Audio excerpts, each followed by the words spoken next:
هذه رسالة للعلماء المنافقين، وهذه رسالة كمان للناس اللي بيقولوا عنهم إحنا رجال الدين، إحنا مشايخ هذه الأمة، إحنا معنا شهادات ومعنا دكتوراه ومعنا يعني مراتب طيبة، إحنا كل الناس بتحبنا. أنت بتطلع لي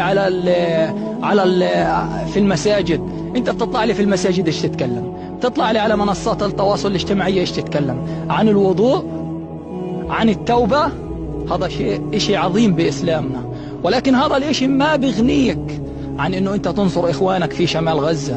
اخوانك في شمال غزة قاعدين هنا بنباد وبيد، دقنا اصناف الموت، ناس منا انحرقت، ناس منا ماتت، في ناس عطشانة، في ناس جوعانة. والله العظيم ما تجرأ علينا عدونا الا بسكوتكم يا منافقين. اتقوا الله سبحانه وتعالى. والله العظيم لو انكم مش منافقين لنصرتم اهل فلسطين. والله العظيم لو انكم مش منافقين. اسمعوا، بدي اقول لكم كلمة، حتى ما تاخذونا بعلمكم، وما العلم مش بس اسم.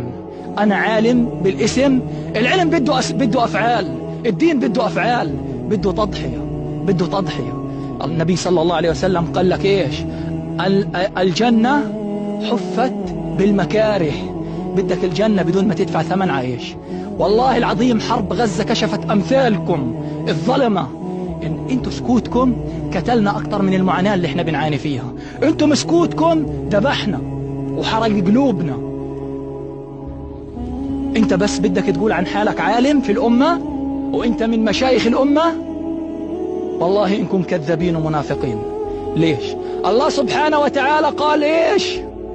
وقل اعملوا فسيرى الله عملكم ورسوله والمؤمنين. النبي صلى الله عليه وسلم ايش قال لك؟ ما وقر في القلب صدقه العمل. ما وقر في القلب صدقه العمل. يعني انت لما بدك تقول لا اله الا الله بدك تعمل فيها. يعني انت لما بدك تقول انا عالم بدك تعمل في علمك، لانه انت حملت امانة بس خنت الامانة. بتعرف ليش انت منافق؟ النبي صلى الله عليه وسلم ايش قال؟ قال صفات المنافقين ثلاث، بدي اذكر لك واحدة منهم: من ائتمن وخان. انتم ائتمنتم على دين، على أمة محمد بدينكم. ليش دخلت في مجال العلم؟ ليش كنت عالم من علماء الأمة؟ عشان تخذلونا؟ الله سبحانه وتعالى بنظر إلكم وشايفكم، شايف كيف خذلانكم.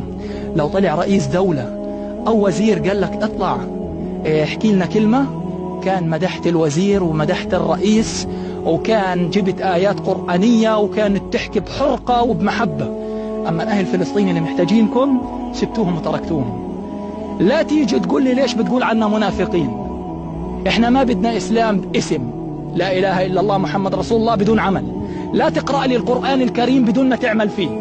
لا تقرأ لي الاحاديث النبوية وتقول لي النبي صلى الله عليه وسلم هو اللي علمنا الدين واحنا بنتبع سنته، وانت مش متبع وصية النبي صلى الله عليه وسلم. انتم خنتم النبي صلى الله عليه وسلم. والله العظيم احنا اليوم محتاجينكم في هذه الدنيا. احتاجناكم وطلبناكم تقفوا معنا، بس انتوا سبتونا. بس يوم القيامة راح تحتاجونا وراح تجولنا وتقولوا لنا اشفعوا لنا. لا لا لا لا، راح نقول لرب العالمين يا رب هدول الناس خذلونا، يا رب هدول اتعلموا العلم وكتموه، اتعلموا العلم وادعوا انهم اهل الاسلام واهل الدين وسبونا. يا رب يا رب زدهم فوق عذابهم عذاب.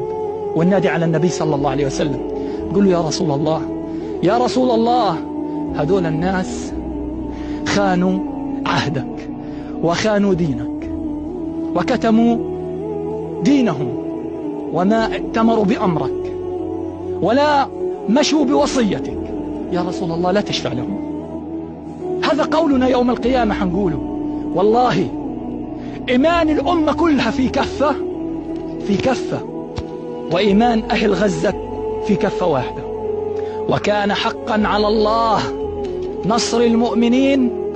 فإحنا ناس راح ننتظر نصرنا من الله سبحانه وتعالى، لأن الله سبحانه وتعالى إذا وعد لا يخلف، وكان وعد الله حقا والله لا يخلف وعده. والسلام عليكم ورحمة الله وبركاته.